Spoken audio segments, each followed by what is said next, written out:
Selamat datang kembali di channel Saham Cuan.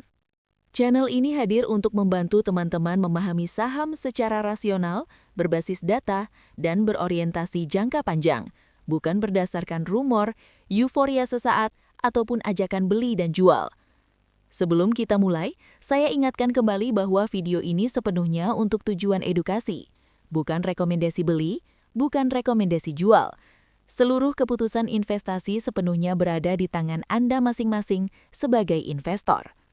Pada video kali ini, kita akan membahas secara sangat mendalam dan komprehensif saham PT SLJ Global Tbk dengan kode saham SULI. Video ini dibuat pada tanggal 10 Januari 2026 menggunakan data laporan keuangan hingga Q3 2025. Harga penutupan pasar tanggal 9 Januari 2026. Mohon dipahami, selalu ada kemungkinan kesalahan dalam pengambilan maupun interpretasi data, sehingga saya sangat menyarankan teman-teman untuk tetap melakukan cross-check mandiri. Video ini dibuat atas permintaan subscriber @sepatukasut3411. Terima kasih atas kepercayaannya. Baik, mari kita mulai pembahasan kita secara runtut, perlahan, dan objektif, agar video ini benar-benar bisa menjadi bahan belajar jangka panjang. Profil dan model bisnis perusahaan.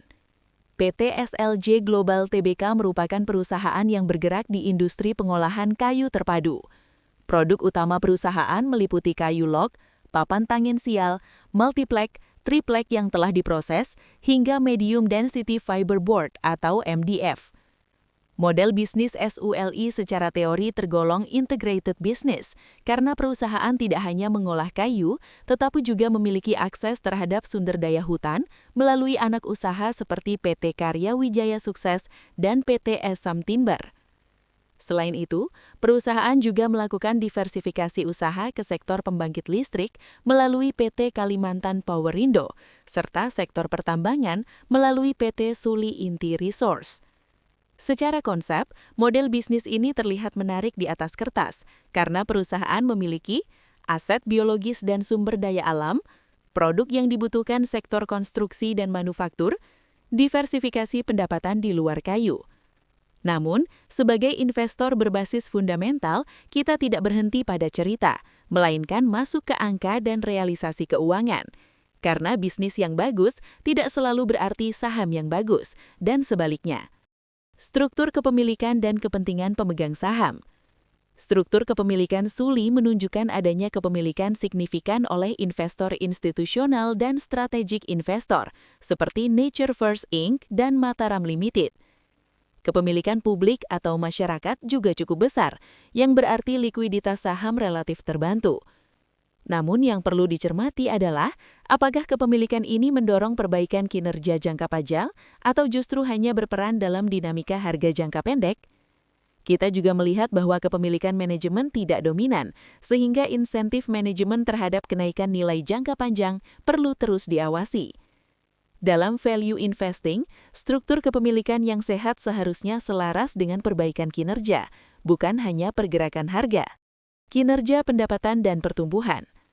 Mari kita masuk ke bagian yang sering membuat investor tergoda, pertumbuhan pendapatan. Pendapatan SULI secara trailing 12 months berada di kisaran 180 miliar rupiah. Secara tahunan kuartalan, pendapatan tercatat melonjak lebih dari 2.500%. Angka ini terlihat sangat impresif, namun sebagai investor yang rasional, kita harus bertanya lebih dalam. Apakah pertumbuhan ini berkualitas ataukah hanya disebabkan oleh basis pendapatan yang sangat rendah sebelumnya? Dan yang terpenting, apakah pertumbuhan ini menghasilkan laba? Jawabannya, belum. Perusahaan masih mencatatkan EPS negatif dengan rugi bersih sekitar 96 miliar rupiah secara TTM. Dalam growth investing, pertumbuhan pendapatan tidak cukup jika tidak diikuti perbaikan margin, efisiensi biaya, dan jalan menuju profitabilitas. Tanpa itu semua, pertumbuhan justru bisa menjadi beban keuangan. Profitabilitas, inti masalah SULI. Sekarang kita masuk ke jantung permasalahan SULI, yaitu profitabilitas. Gross profit margin perusahaan hanya sekitar 9%. Ini menandakan bahwa biaya pokok penjualan sangat tinggi. ketika kita turun ke level operasional, masalah menjadi lebih serius.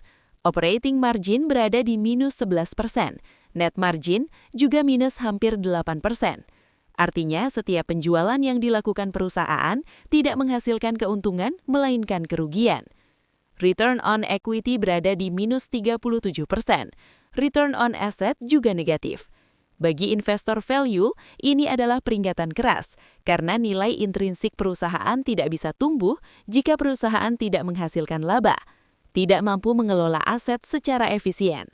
Efisiensi operasional dan modal kerja. Dari sisi efisiensi, aset turnover Suli hanya 0,25 kali. Artinya setiap Rp1 aset hanya menghasilkan 25 sen pendapatan per tahun. Persediaan cukup lama berputar, sementara hutang dagang dibayar sangat lama, sehingga cash conversion cycle menjadi negatif. Namun, perlu dipahami bahwa sisi negatif di sini bukan karena bisnis sangat kuat, melainkan karena pembayaran ke pemasok yang sangat ditunda.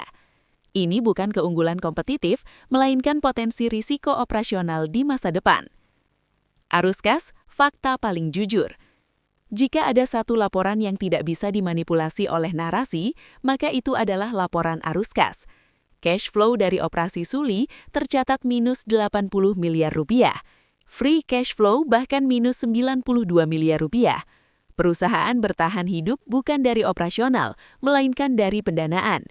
Ini adalah ciri klasik perusahaan yang belum sehat secara fundamental.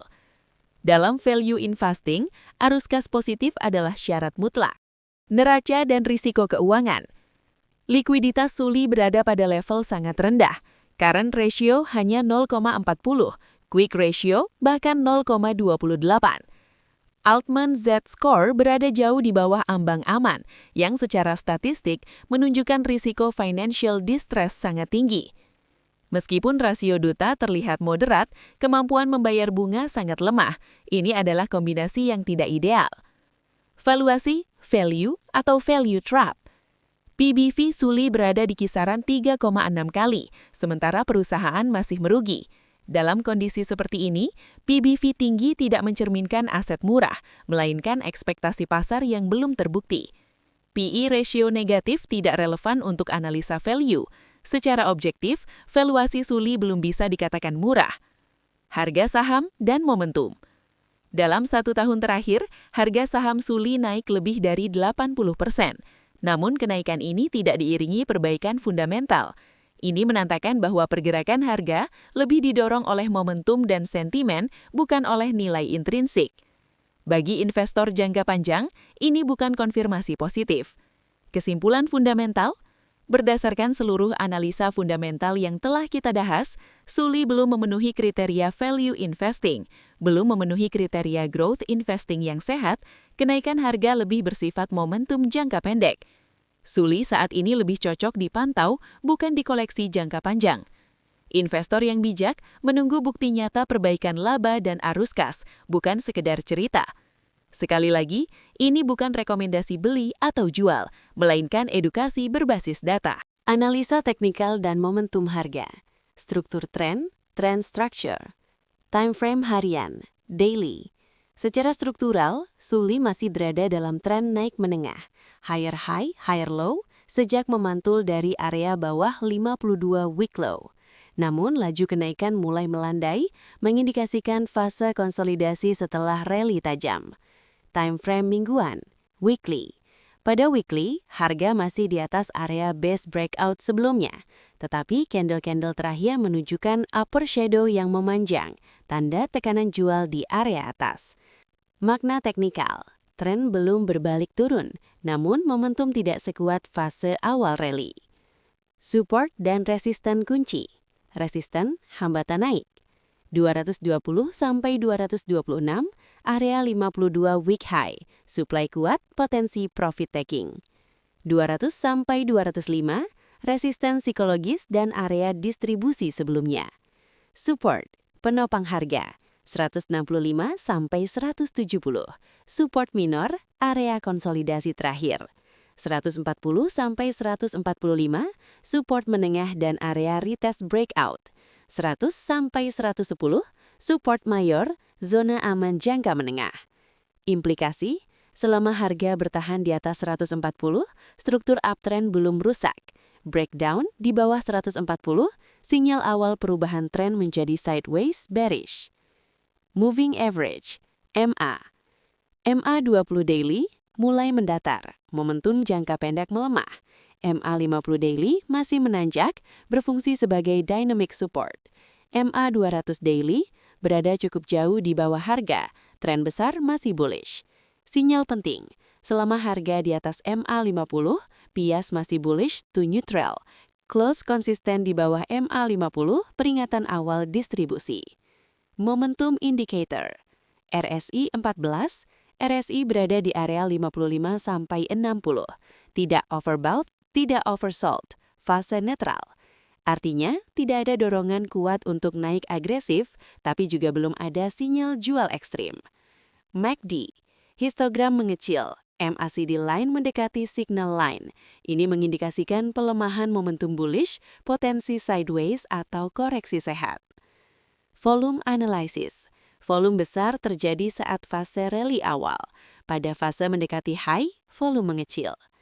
Interpretasi klasik, kenaikan tanpa dukungan volume rawan koreksi. Belum terlihat volume akumulasi kuat di area atas. Price pattern dan karakter pergerakan. Pola harga membentuk range consolidation setelah rally. Tidak terlihat pola reversal ekstrim atau head and shoulders besar, tetapi ada distribusi ringan. Karakter saham. Volatil, mudah digerakkan sentimen. Cocok untuk swing trader berpengalaman, kurang cocok untuk investor defensif. Skenario teknikal. Skenario bullish, probabilitas menengah. Harga bertahan di atas 165, volume meningkat, break kuat di atas 205. Target teknikal 220 sampai 226. Catatan, harus didukung volume. Jika tidak, false breakout. Skenario sideways, paling realistis saat ini. Harga bergerak di range 165 sampai 205. Volume kecil, indikator netral. Cocok untuk range trading, bukan hold agresif. Skenario bearish, risiko. Breakdown di bawah 140. Volume jual meningkat. Target penurunan berikutnya 110 sampai 100. Strategi berbasis risk management, bukan rekomendasi transaksi. Investor jangka panjang berbasis fundamental, belum ada konfirmasi layak hold, teknikal tidak menutupi kelemahan fundamental. Untuk swing trader konservatif, entry dekat support, exit dekat resisten, wajib stop loss ketat. Untuk trader agresif atau momentum, hanya valid jika break resisten plus volume, tanpa itu risiko tinggi. Kesimpulan analisa teknikal, tren menengah masih naik, tetapi momentum melemah. Harga bergerak dalam fase konsolidasi pasca rally. Risiko koreksi lebih besar daripada potensi upside jangka pendek. Teknikal tidak mengkonfirmasi investasi jangka panjang, hanya peluang trading terbatas. Teknikal adalah alat timing, bukan pembenaran fundamental. Ketika fundamental lemah dan teknikal melemah, risiko harus jadi prioritas utama. Sintesis fundamental dan teknikal. Sekarang kita gabungkan semuanya. Fundamental, laba negatif, arus kas negatif, risiko keuangan tinggi. Teknikal, momentum melemah, konsolidasi pasca rally. Kesimpulan objektif, harga naik lebih cepat daripada kualitas bisnis. Ini adalah kondisi berisiko tinggi bagi investor jangka panjang. Kesimpulan akhir, berdasarkan analisa gabungan fundamental dan teknikal selama kurang lebih 2 jam ini, kita bisa menarik satu kesimpulan besar. Suli belum layak dikategorikan sebagai saham value. Belum memenuhi kriteria growth investing yang sehat. Pergerakan harga lebih didorong momentum jangka pendek. Untuk investor rasional, lebih bijak menunggu bukti perbaikan laba dan arus kas.